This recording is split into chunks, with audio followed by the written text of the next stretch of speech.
Sunday morning. Catherine Graham and Shirley Williams were staying with us up at the farmhouse. Mrs. Graham had breakfast with us, and she demanded to know what we had paid for this house and 250 acres 30 years ago in 1947. I told her it was $6,750, about 1,600 pounds in those days. At least other people work for theirs. They don't just sit on real estate. Well, I tell you, I never said it. I've painted it. I've kept it from pulling down for 25 years. I want you to know this is unearned increment.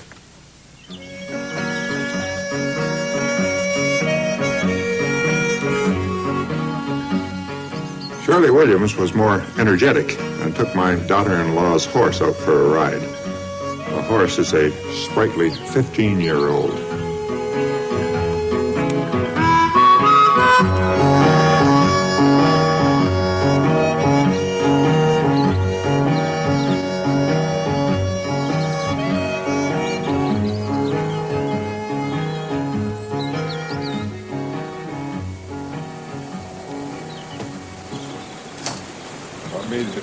It's a lovely horse.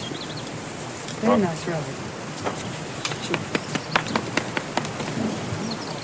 Want me to demonstrate now? All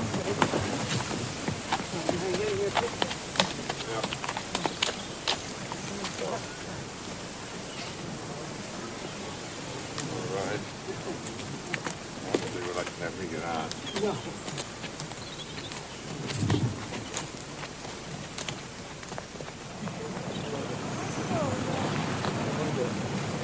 About 10 o'clock, the other guests began to arrive from the inns at Newfane.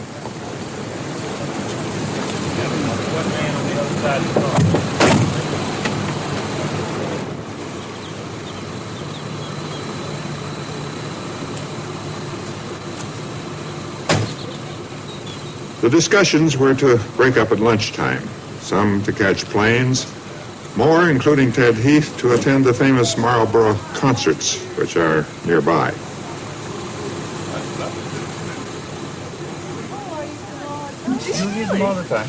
Salad, they're so How do you better than you eat them raw. No, my wife puts some, just plucks off the... Before the serious business, it turned out that some of the guests had found a new use for lilies. Somebody said you were eating bay leaves. Lilies. No. Lilies. Oh, the lilies? Yeah. What do they like? Well, they're rather tasty, like cucumber, raw. And if you cook them, you can cook them like beans. What do you call these? Bay lilies. Bay lilies? They. You know, they bloom one each day. One day. People come up to me and say, you don't look as bad in real life as you do on pictures, which is an unsettling experience. I didn't like to say that. They don't say I look good, but they say it's not as bad. I've never said that. She says she speaks perfect with an Uzbek accent. I've sat in on a number of conversations and negotiations between national leaders, and they sound very much like those you're about to hear. However, for me, as I imagine it will be for you, this was my first chance to eavesdrop on conversations at the summit between American and Soviet leaders. It will be, as you see, on by far the most urgent issue of the age. This was the discussion about nuclear diplomacy and control. On one or two technical points, I'll interrupt with an explanation. Some of our guests, you will see, took notes for themselves. Ted, you stand between the relevant powers, so you lead off on this. I'm not sure it's a very good thing for me to lead off on this one. I thought the two superpowers would really set out their position. It's only appropriate they be given a suitable sense of modesty. Because you said we don't necessarily want to concentrate on negotiation, but after all, that is going to be the main feature of... I think I misspoke on that. What I don't want to concentrate on is past blame. Arbatov has persuaded me that we're wicked, and everybody else has persuaded me that the Soviets are wicked, which, of course, deeply I believe. And since we've established both of those points, I would like not to pursue them further? Well, let me just then give a brief introduction to that, and then the others can carry on. My experience has been over the last 15 years that the way we make progress is by negotiation, which one has to accept is very hard bargaining, and which takes a certain amount of time to achieve, in fact, much longer than anybody realizes. And that when an agreement is reached, then it has stuck. And if one takes the various agreements which we've had, the Test Ban Treaty, which we negotiated as a government with the American administration and with the Soviet Union, it took us a long time to get it, and there wasn't everything in it which we would have liked. But on the other hand, this has stuck. And then when we came to the non-proliferation, there was a similar long period, very hard negotiation. But once it was reached, it stuck. And so I think there is room for reasonable optimism about this. It does mean that one's got to be prepared to take a considerable amount of time, and it's pretty rough going before you reach a conclusion.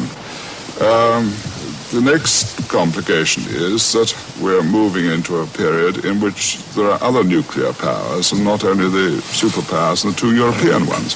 The Chinese are developing, and we may see others develop. This makes the overall picture very much more complicated and very difficult for the two superpowers themselves to handle, I think. And I don't know that enough thought has really been given to this aspect of future negotiations as far as the nuclear are concerned. Well, I think that Ted Heath has stated the case admirably, and there's very little I'd like to add so far as Europe is concerned. Incidentally, my own history in this is nothing except the negotiation of the verification agreement between the European Community and the International Atomic Energy Organization relating to the Non-Proliferation Treaty. But there's one point which I would like to add, and where I'd very much like to have some discussion, and that is, if the nuclear future of the world was simply determined by relations between the United States of America and the Soviet Union, I would not be particularly worried. I'd be quite prepared to settle for the kind of cautious optimism which Ted Heath has expressed. However, it seems to me that the real problems we're going to face are the two problems of nuclear proliferation, which you mentioned, and of nuclear terrorism. And it seems to me that we really haven't devoted enough thought to these two problems, and I would like to underline the latter problem, that is nuclear terrorism. Frankly, I was asked in the course of our discussion by Tom, in fact, whether I was on the whole optimistic or not about the future of industrial societies and of mankind. And my answer was and is, if it were not for the nuclear threat, I would probably be on the whole optimistic and believe that we can cope with all the major issues ahead of us in the developed and in the developing world. But the nuclear threat itself is something which I believe we haven't coped with at all, and I'm profoundly frightened about the next 20 years and what might happen, quite apart from what the superpowers do. The Europeans have outlined their worries. Now for the superpowers. Now, Georgy Abatov starts the discussion on arms control and how to achieve it. He begins with a glance at the agreements that have just been made. I think we cannot underestimate the things which were done already, because one could suspect that the picture would look much gloomier if we hadn't this agreement of 72. I have in mind especially agreement on ABM. If we hadn't Vladivostok Accord, maybe the things would be still worse. But nevertheless, we have to look to be very realistic about it. And we can say that despite many agreements we have concluded, the arms race goes on. And on some very dangerous points, it intensifies. And I am very much concerned, well, I'll keep to your advice, and although it's nice even in such gloom situation to know that you are morally right, and I feel that we have the satisfaction. I won't speak about it, but I'll put out one of the problems which makes me especially concerned. That the political process of negotiating arms control lags very much behind the technological progress in armaments fields. And so we get in some sort of vicious circle when we have to try to solve old problems. And meantime, new weapon systems are created which bring in new, even more complicated problems. And this vicious circle has to be torn somehow. There are two basic categories of problems in relation to nuclear peace. One is the political relationship of the two countries.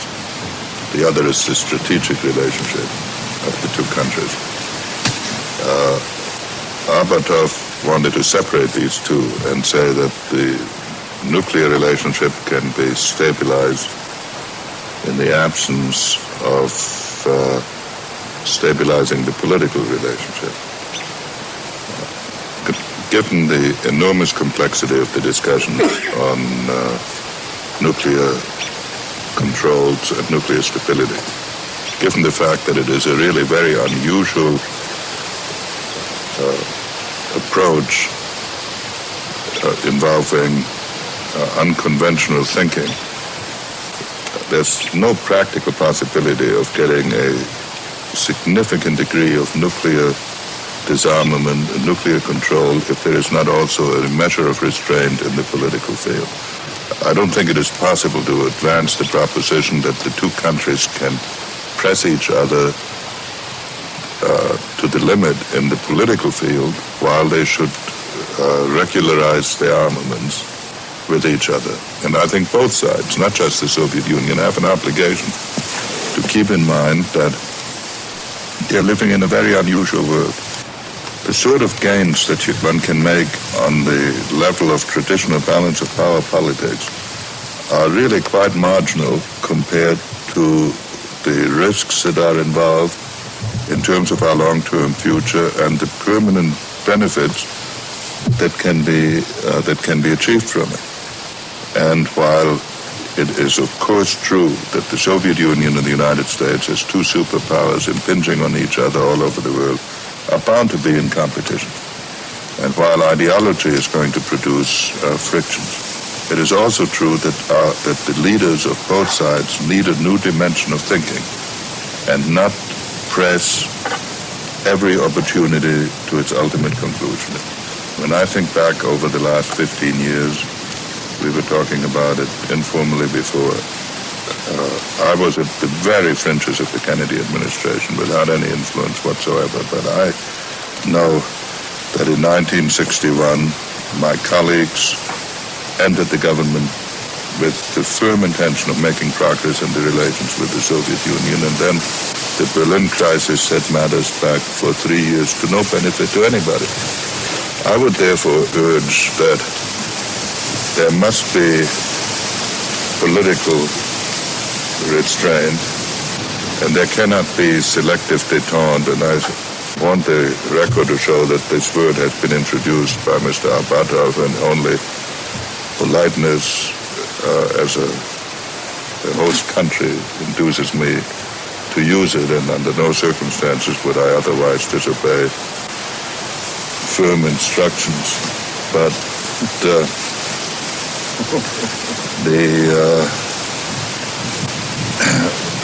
but it isn't possible either to have détente that is applied to the nuclear field and not to the political field, or détente that applies to the center of Europe but not to Africa or Asia.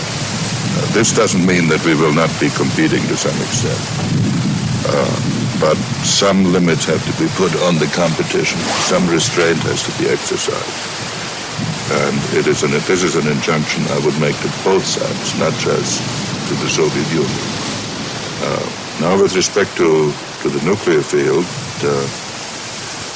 it is an unprecedented situation for nations to face the problem of having too much usable power.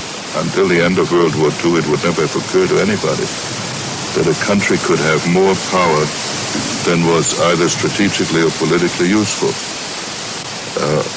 The people who have spent their life in military services, and I would suspect on both sides, find it very hard to come to grips with this. So in their own analysis, they tend to speak of superiorities and dangers that are really quite theoretical when casualties involve hundreds of millions globally and probably over 100 million in each of our societies in case of a general nuclear war. So I do agree that there is a moral and political obligation to push back the danger of nuclear confrontation and to put some stability into nuclear armaments and then to reduce them. And it is therefore, in my view, absolutely imperative that we come to an agreement on strategic arms. Now, this is intellectually a complicated problem because the rate of technology changes more rapidly than up to now has been the pace of negotiations. In order to inject some controversy into this debate, I must say that just as there has to be restraint in pushing our political contest, we also ought to be careful in not making proposals which to the other side tend to appear slightly cynical. For example, it's an eloquent proposal to stop all new weapons deployments. It would be more convincing if it did not happen at the precise moment when the Soviet Union has completed its research and is already in production, and just before we are in production of comparable weapons. If the Soviet Union were prepared to stop the deployment of the SS-17, 18, and 19, then we could talk about stopping the deployment of the B-1 and Trident. Henry Kissinger is speaking about the new Soviet intercontinental missiles with multiple reentry warheads. The B-1 is the controversial American man bomber, and the Trident is an American intercontinental missile system for submarines, a replacement for Polaris and Poseidon. The argument continues. But to be asked that we should stop the new weapons we have just because they are 12 months away from production, while the Soviet Union is 12 months into deploying its new weapons, it's the sort of debate that makes propaganda out of the negotiation. And I would disagree with you, Dr. Kissinger, on the point that the proposal to stop development and deployment of nuclear weapon has a propagandistic value because we have concluded development of some weapons of ours. And here I have to return to history a little bit because actually for the whole post-war period, the United States had the lead. They had the nuclear weapons, we hadn't. Then for a time they had the means of delivery, we hadn't. And it happened all the way. So, and now if we look at the picture, I think a question arises, who runs after whom in this arms race actually? I feel that we are trying to achieve hard facts of life, so hard that they are cast in metal and deployed already in American weaponry all the time. At the same time, in the United States, there is some picture of what the Soviet strategic forces will look or can look in 10 or 15 years. And then there is a begin for new armed weapon systems. And this makes it very difficult. This weapon system you mentioned They are an answer for a decision made by United States in early 70s. MIRV missiles. And this was such a new introduction in arms race that it was clear, I think, for all Americans that we had to do it as well. If we have agreed that we have approximate parity, then we had to do it. But now United States begins a new round in their defense programs. And if it is made, then we'll follow. But in this case, I don't see any ways to really to break up this other vicious circle. And I think when the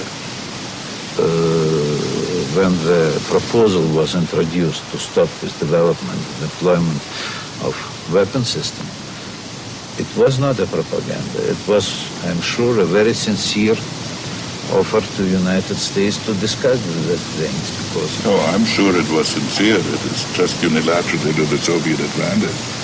No, we only had to reach the level you have achieved few years before it.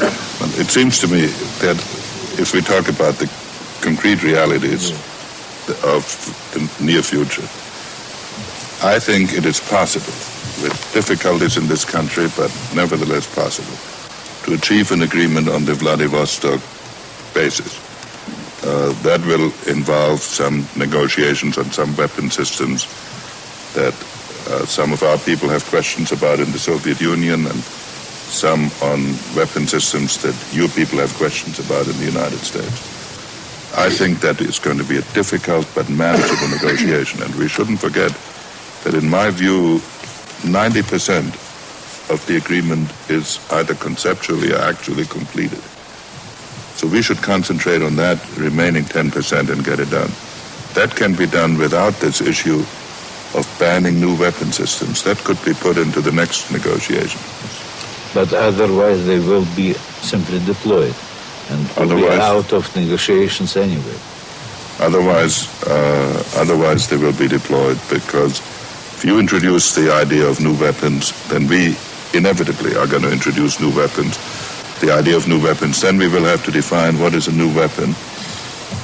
And then we will run into complications that we can't even imagine today, because the experts on both sides are going to get into endless definitions of what new weapons are.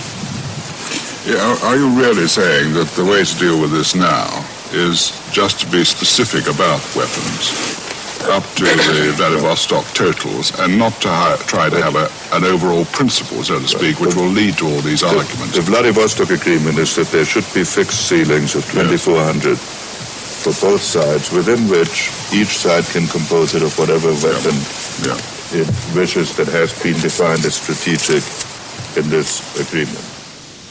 The discussion now turns from the relations between Russia and America to the spread of nuclear weapons, to nuclear proliferation. To what extent would you believe that it is the United States and the Soviet Union, or perhaps the United States alone, which has a major role to play in the attempt to control nuclear proliferation?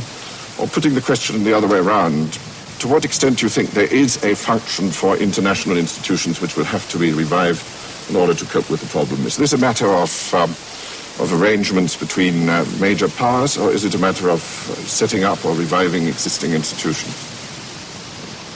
Let me say one thing on behalf of the Soviet Union here. In the field of nuclear proliferation, I must say that the Soviet Union has on the whole behaved responsibly. It has not pushed the question, it has not pushed its own export of nuclear installations to anything like the extent that, say, the European community has. And in the nuclear... This is peaceful nuclear. Peaceful nuclear. I'm speaking about nuclear proliferation, peaceful proliferation. Yes. But you weren't dealing with that, right? No, not really, but of course Well, there are. but that's what you're really talking about in the nuclear proliferation field. I don't think that any major country or any country is going to give away nuclear bombs. So when we're talking about nuclear proliferation, we are in fact to me it suggests the utilization of peaceful nuclear technology for weapons purposes by the recipient country. This is my definition of the nuclear proliferation problem. A limited definition. Well, but there hasn't been any case of a superpower, except in our relationship between Britain and the United States, which had its historical origin in the cooperation during World War II. I don't know a case of a superpower making available nuclear technology for weapons purposes to another country. No, that I wouldn't challenge that for a moment. What I'm meaning is that when one talks about nuclear proliferation, well, perhaps proliferation is the wrong word. What I mean by it is other countries having nuclear weapons, even though they produce them themselves. Yes, but now, I think that, what has been happening really is that everybody's been hoping this problem would go away. But if you ask yourself, how are other countries going to develop nuclear weapons? They can do it in two ways. They can do it either like China, by developing the whole nuclear program on their own. This is one set of problems. That has happened only once, or maybe twice in China and in France. The second is that... It could happen again. It could happen again. The second is whether countries develop nuclear weapons on their own, but with the indirect assistance of the advanced nuclear countries in the form of peaceful nuclear technology. And both of these problems have to be dealt with. On the other hand, given the price of oil, and given the fact that it is a resource that will be depleted or substantially depleted in a foreseeable future, the spread of nuclear technology is very probable and will accelerate. It's happened.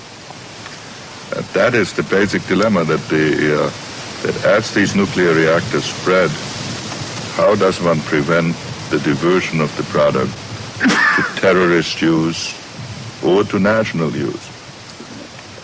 This, incidentally, cannot be done by the United States and the Soviet Union alone. This is an area in which the European community, for example, or at least the European individual exporting countries have to participate on a level of total equality. It's not something that we in the Soviet Union can negotiate. Henry, I don't want to minimize. I had the impression that the alarm over the explosion of the nuclear device, so-called, in India, while it must have been extremely rewarding to the Indians, had very little world significance. And that if this is a pattern of the prospective proliferation, there's some danger that we have it slightly out of perspective. I'm constitutionally incapable of minimizing this sort of issue, but I do have a feeling that it was exaggerated in that case. Well, I think there are two separate problems. One is will the acquisition of nuclear weapons by developing countries change the balance between it and the superpowers? I think not, and in fact, I think it may enhance its inferiority because it will take the case of a country, well, let's not mention countries, the case of any of the foreseeable developing countries, it will take at least a generation before they can create any plausible threat to a superpower, and would be totally destroyed unless they made themselves part of a nuclear alliance. This would, in fact, would be true even of the European forces. On the other hand, in their relations to each other and in the terrorist use of nuclear weapons, an enormous amount of damage can be done if materials can be diverted and then can be used by people who have demonstrated that they don't care about their own survival. And that can be done relatively easily. Maybe I could interrupt again. There are three things I would like to hear discussed and I'm here reacting to suggestions of my colleagues.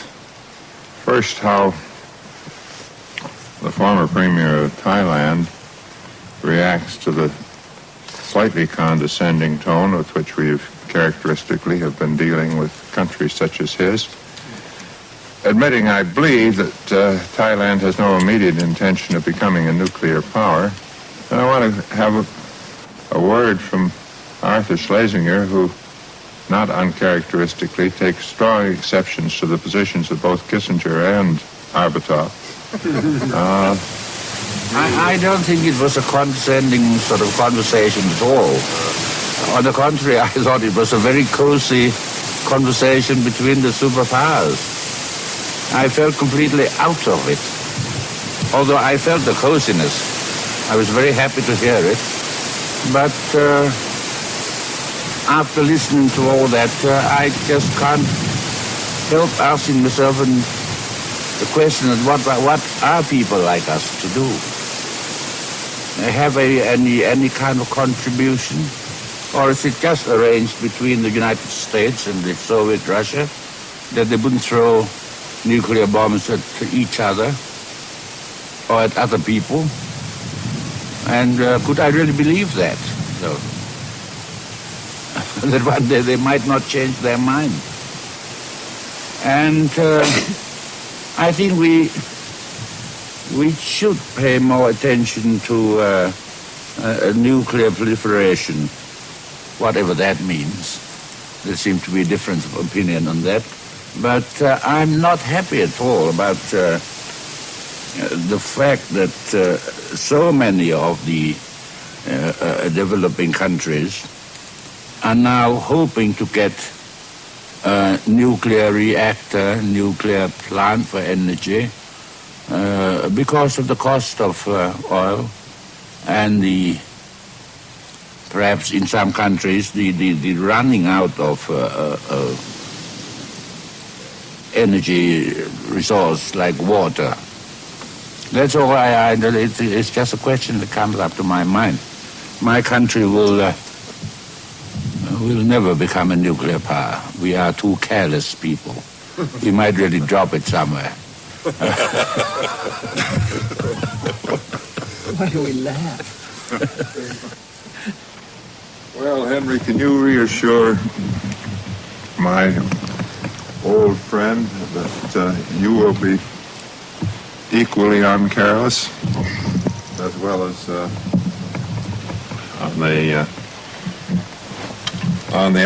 on the question he asked about proliferation? Well, I think on the level of strategic arms, it has to be arranged between the nuclear superpowers, because they're the ones that have the capability of annihilating humanity. And I believe that the arrangement, as long as it doesn't lead to a political condominium, is in the interest of all of mankind, because a nuclear war between the superpowers would have physical consequences everywhere, not just indirect ones. How one can associate other countries with that process is important, but I don't think that the non-nuclear countries need necessarily be associated with the negotiation of the SALT agreement unless they're part of an alliance system that is affected by it. On the question of accident, I agree with Ted that there are many levels. You are concerned about the dangers of accident and the possibilities of safeguarding. Let me make one other point about accident. If there is a danger of accident, or as the danger of accident increases, it must lead inevitably to precautions by countries that might be drawn in, that they will not be drawn into a nuclear war against their will. And you already see agreements between the Soviet Union and the United States and between the Soviet Union and France, by which they can inform each other about accidental nuclear explosions so that they are not triggered into a catastrophe by the actions of others, so that the spread of nuclear weapons may have the paradoxical consequence of drawing those who have the greatest risk of being involved into a closer cooperation than would otherwise be the case.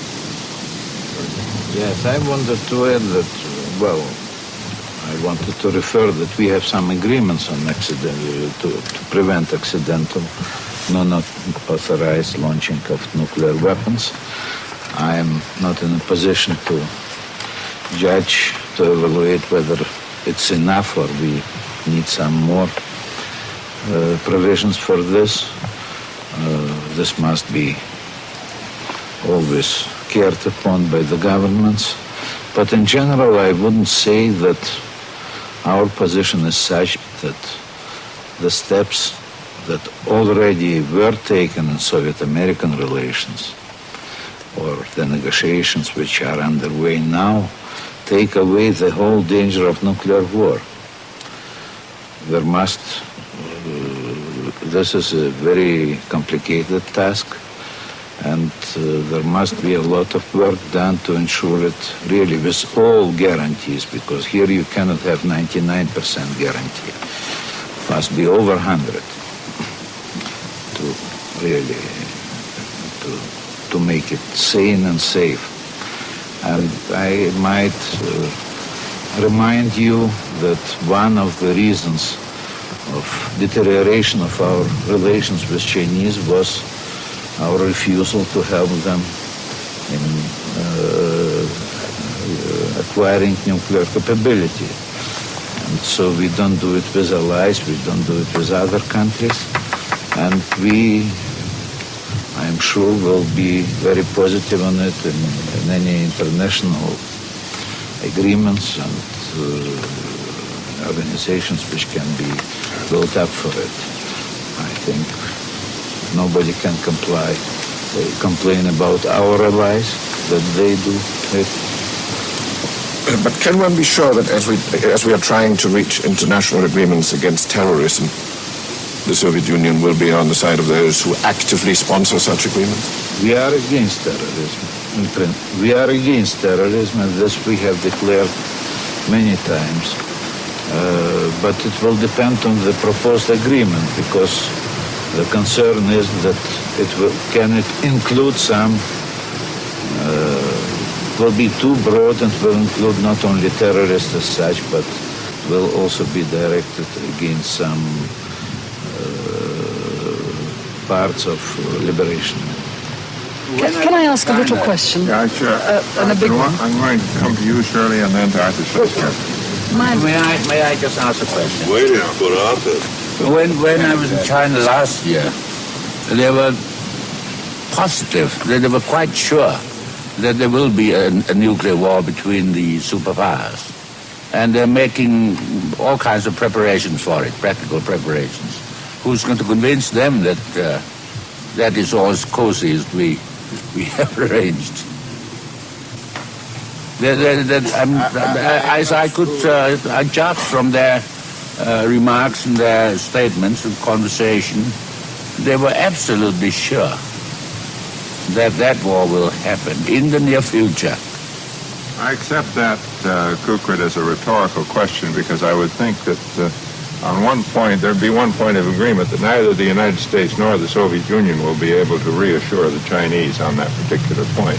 Especially if they needed this war danger scare of war for their internal purposes, you cannot they're reassure digging them. tunnels and things and very comfortably furnished underground. Well, this It seems to me they are. Have you seen that? I haven't availed myself of the opportunity, but they seem to be more convinced that one superpower may attack them than concerned that the two superpowers may cooperate with each other, although they have both concerns. Well, what they said to me was that the two superpowers will fight each other in their country. in China. Very interesting scenario, yes. Well, I must get to Shirley Williams. Yeah. I only wanted to make 2 points, and perhaps before Arthur says him to speak, because he can take them into account, really. One is conscious that we live literally from month to month, being mildly surprised if something like Lebanon happens and the two sides don't get involved, or if something like Angola happens and at the right moment the United States decides not to take the matter any further. And therefore what I really want to throw into the pot and bring you back to is how you deal with this chaotic political situation in which the rest of the actors insist upon being on the stage, and how you relate this to what seemed to me to be an extraordinary kind of controlled calmness that you feel about the nuclear situation, because it's very hard to see how you can keep the two apart for very much longer. In fact, they insist upon being brought together. Can I respond to this before Arthur this leads actually into the point I would like to make. I was afraid you'd shake me so much that I'd forget my reply to this. Well, you go ahead and reply, but I will... No, I think I'll override even the Secretary of State, because Arthur has been so unnaturally silent this morning, as you would be the first to agree, Henry, that we must give him his moment. Well, my point is not a momentous one, but it really it's very much related to what Shirley Williams has been saying.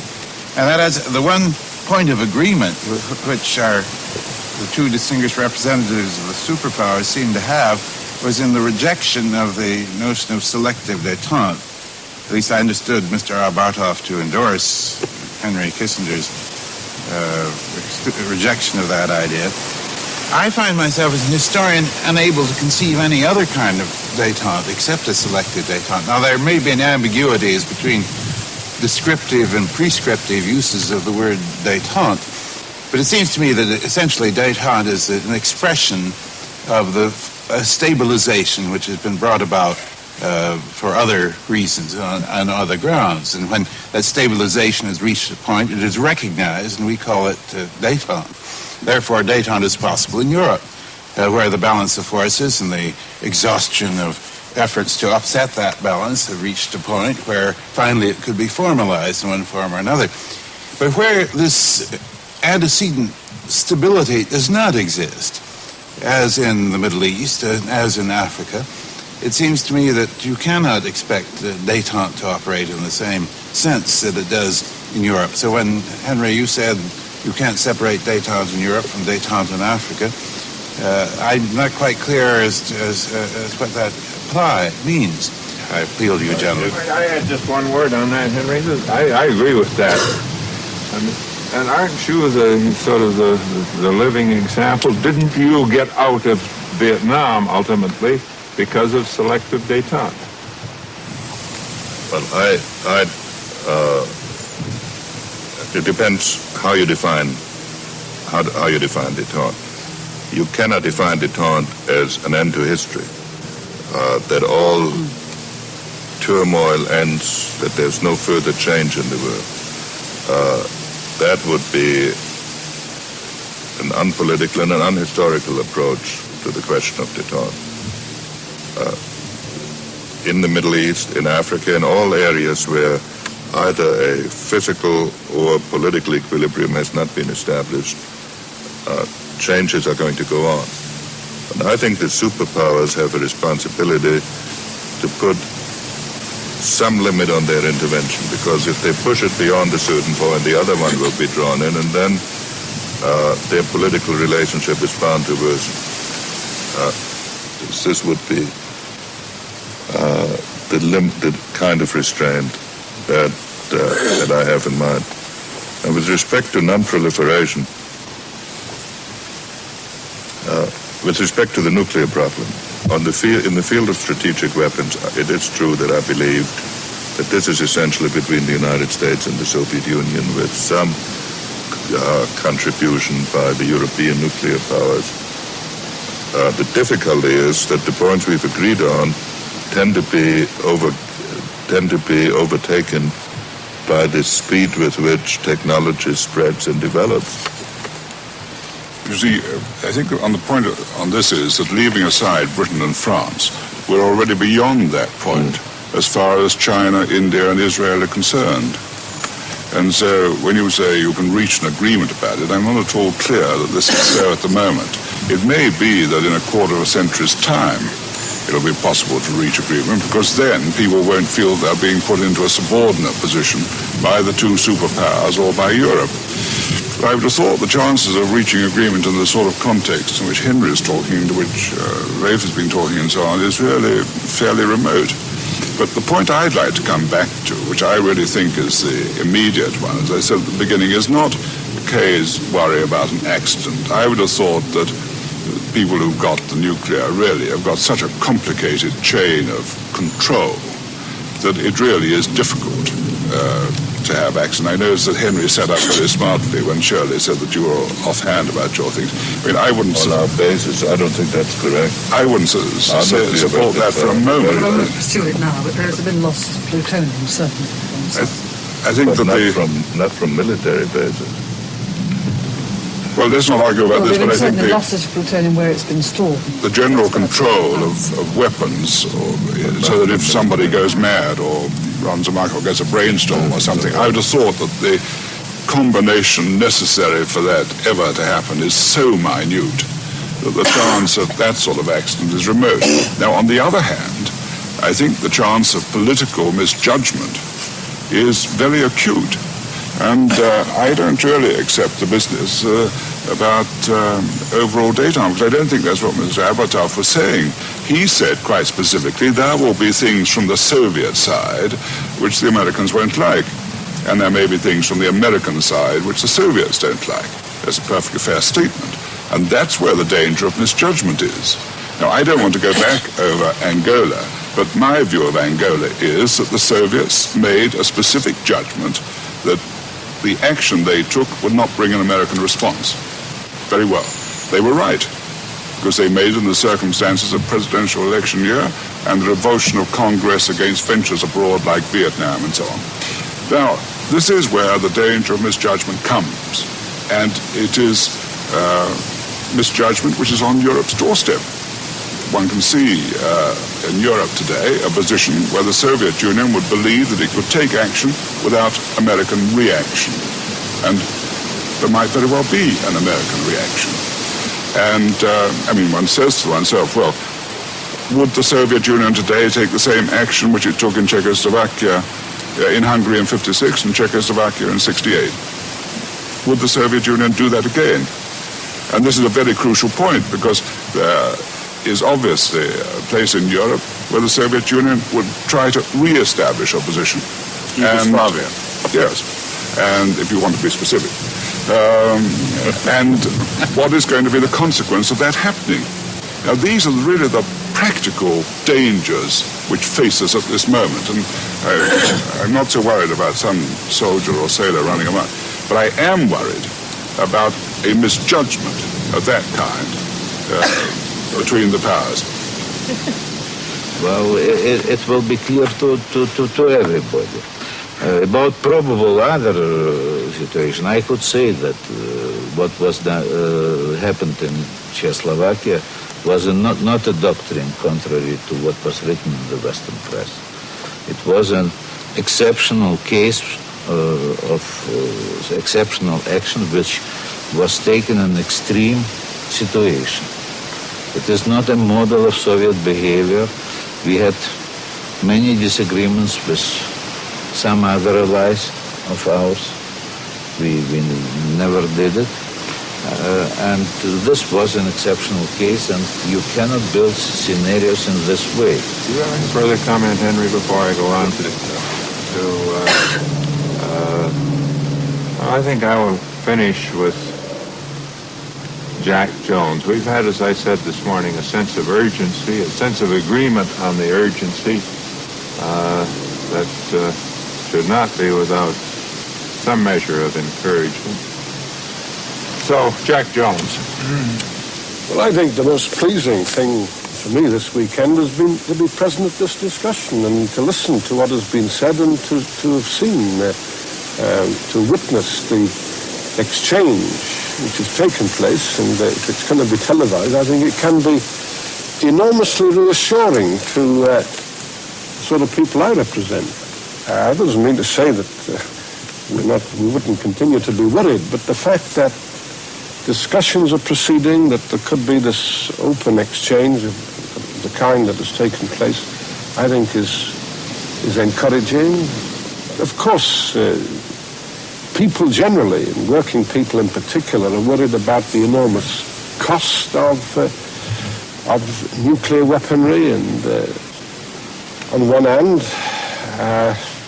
we think in terms of the very considerable improvement in standards of living that could be affected if this cost was reduced or eliminated. That's an aspect that is always with us. And the other, of course, is the absolutely horrific consequences if this thing went wrong. And I think all of us recognize that it really is in the hands. We'd like to make reservations, such as Ted has made and others have made, about the requirements of other countries, but clearly the solution is in the hands of the two superpowers. It depends upon what America and the Soviet Union are prepared to do, how far they can go. And I think our main role, and the role of trade unionists all over the world, must be to pressurize the politicians into seeing the urgency and taking action towards solutions.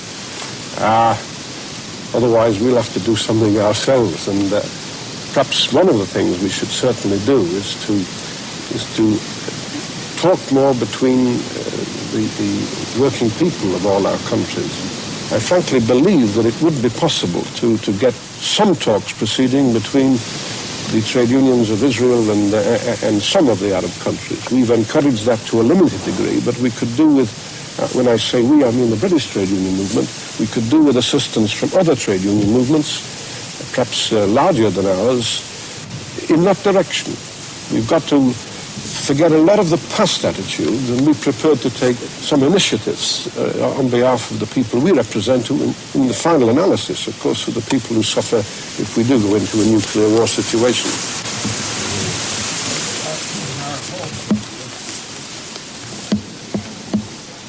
The discussions were over. It was discussion and not argument. And you will have sensed the shared feeling of urgency. I would be happy as I end this series if some of the same sense of urgency on this problem, and maybe others, remained with you, my long-suffering audience, and I hope I can still say, my friends.